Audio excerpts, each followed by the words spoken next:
Bien, on est toujours en train de travailler sur le calque image. On va créer à nouveau un bloc image, mais vous allez voir qu'on va aller un peu plus loin ici quand même. Avec le bloc image ici, dans la palette des outils. Voilà, vous tracez un bloc, on va le faire sur la page précédente. La 31, voilà. Allez-y. Et je vais même le faire sur une colonne comme ça, c'est pas mal ça. Parce que c'est permis évidemment de faire une image qui se met seulement sur une des deux colonnes.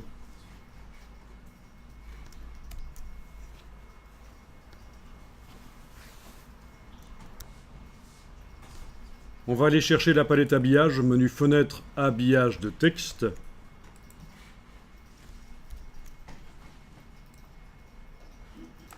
On va enclencher l'habillage de texte avec une valeur de marge. Il ne faudrait pas que ça déborde sur la colonne de gauche, évidemment. Si vous commencez à mettre une marge trop grande, c'est zarbi ça.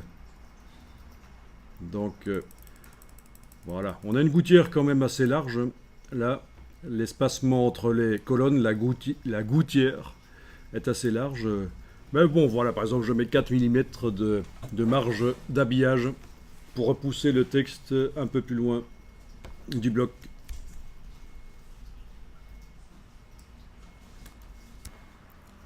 Alors, une différence par rapport à ce qu'on a fait avant. Bon, outre le fait que déjà, c'est sur une demi-colonne seulement. Une autre différence, ça va être que avant d'amener l'image dans le bloc, je vais faire en sorte que automatiquement elle se redimensionne pour remplir le bloc proportionnellement. En ayant le bloc là qui est vide, il faut absolument qu'il soit vide pour faire ce qu'on va faire.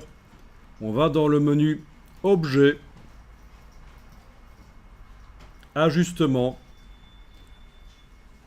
Option d'ajustement de bloc. Objet, ajustement, option d'ajustement de bloc. Et alors vous pouvez enclencher ceci. Dans ajustement, ça va être remplir le bloc proportionnellement. Vous pouvez aussi enclencher ceci, ajustement automatique. Donc non seulement l'image que je vais aller chercher sur le disque dur va se remplir, va prendre la bonne taille dans le bloc, elle va montrer le maximum sans se déformer dans un sens ou l'autre. Et en plus, si je modifie manuellement la dimension du bloc avec la flèche noire, elle devrait se redimensionner toute seule dans le bloc. Ok. Et comme je veux faire d'autres blocs similaires, je vais ici... Bon, ben, j'ai la possibilité, dans un premier temps, de faire ceci, le dupliquer. Avec la flèche noire, vous pouvez déplacer le bloc en enfonçant la touche Alt. Ça va faire une copie. Voilà.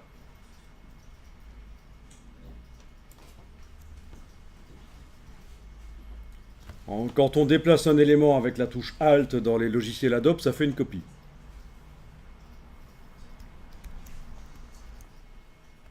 Mais j'ai aussi la possibilité de faire mieux que ça. J'ai la possibilité d'utiliser un style d'objet. Stocker les caractéristiques de ce bloc quelque part pour pouvoir les réappliquer sur n'importe quel autre bloc. C'est ce qu'on appelle un style. Alors on y va. On va chercher la palette des styles d'objets. Menu fenêtre, style, style d'objet. Menu fenêtre, style, style d'objet. En ayant n'importe lequel de ces deux blocs sélectionnés, puisqu'ils sont identiques, eh bien, on va créer un style dans la palette des styles d'objets. Donc c'est menu fenêtre, style, style d'objet pour trouver cette palette.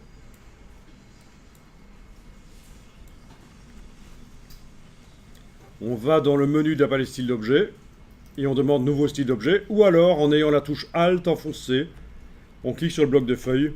Alt, c'est pour voir la boîte qui apparaît là, qui nous permet notamment de donner un nom au style. Donc, menu de la palette style d'objet, nouveau style d'objet, ou alors Alt clique sur le bloc de feuilles, dans le bas de la palette des styles.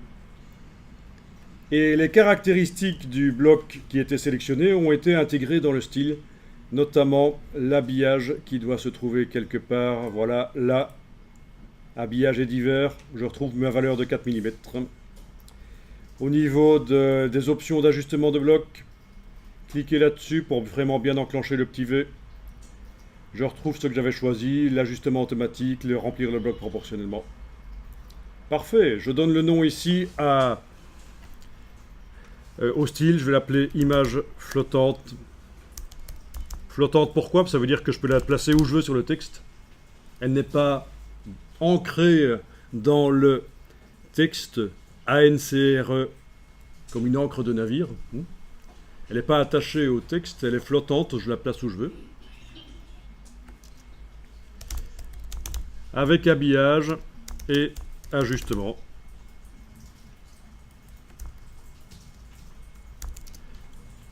Voilà.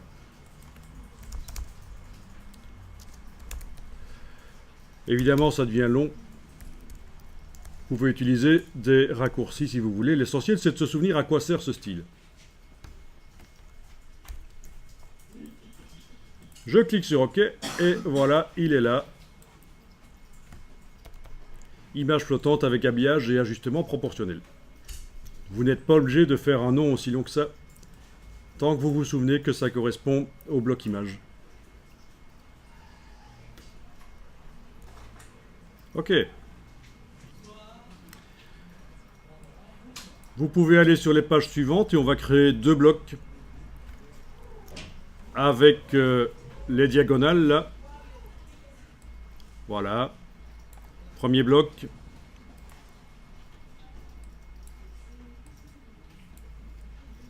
J'en crée un deuxième.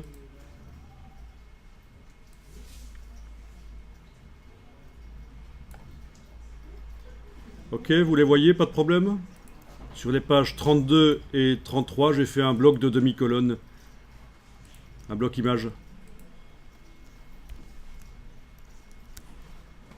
Bien, et on va pouvoir tester sur un de ces deux blocs qu'est-ce qui se passe si on applique le style qui s'appelle image flottante.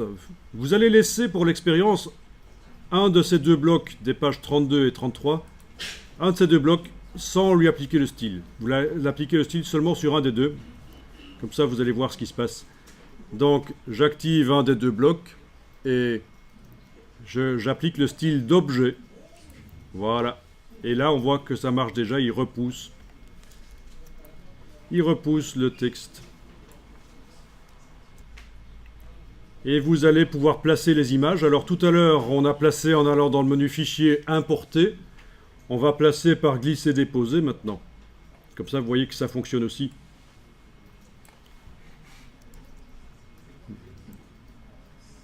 CMD tabulation, je suis dans le Finder. Vous devriez avoir votre fenêtre Mac avec votre dossier. Sur le dossier-là, images camping. Voilà. Oui, parce qu'elles sont en dehors du dossier d'assemblage, ces images pour l'instant. Alors, vous avez votre InDesign qui est comme ça. Une fenêtre flottante comme ça, on est d'accord ? Ça, c'est utile uniquement quand vous travaillez avec plusieurs écrans. Ça vous permet de rapidement mettre toute l'application sur un autre écran. Mais dans ce cas-ci, vous travaillez avec un seul écran, donc on va aller désactiver cette fonctionnalité, aller dans le menu Fenêtre et décocher Cadre de l'application. Dans le menu Fenêtre, vous décochez Cadre de l'application. Et à ce moment-là, quand vous bougez, c'est uniquement la fenêtre du document qui bouge, pas la fenêtre des options, pas la palette des outils et pas les palettes. D'accord ? À partir de là, vous pouvez redimensionner par sa petite case en bas à droite la fenêtre du document.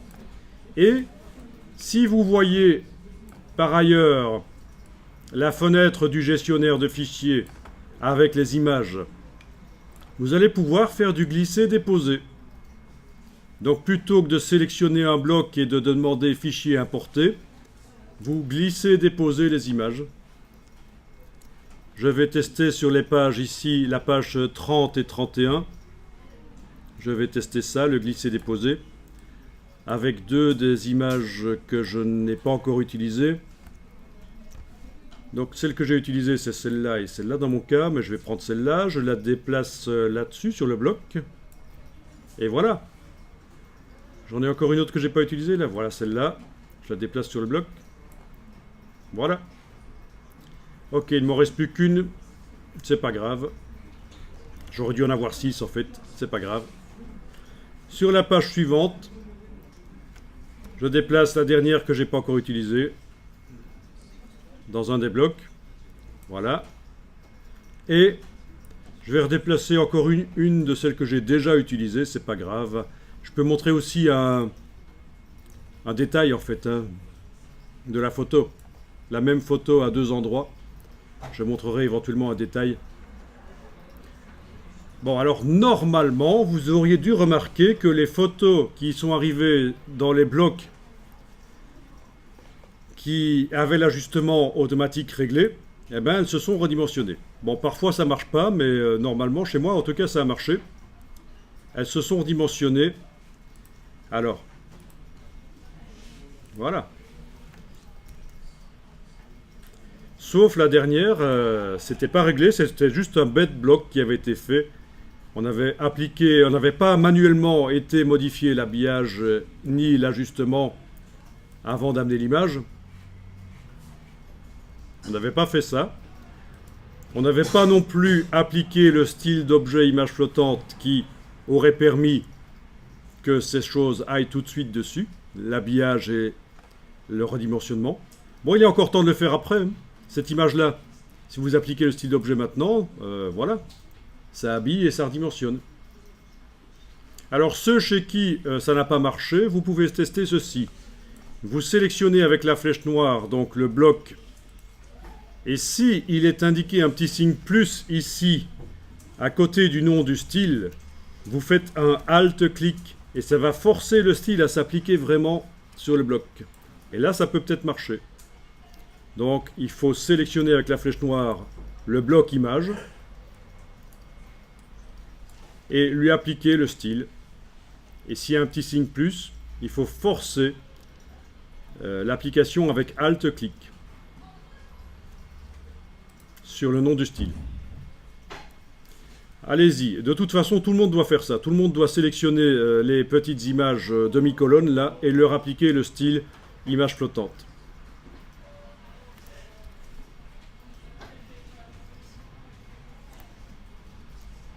Au 4.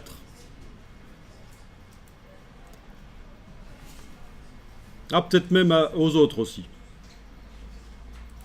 Ouais, vous pouvez le faire aussi sur les autres. Celles qui sont sur les deux colonnes. Voilà.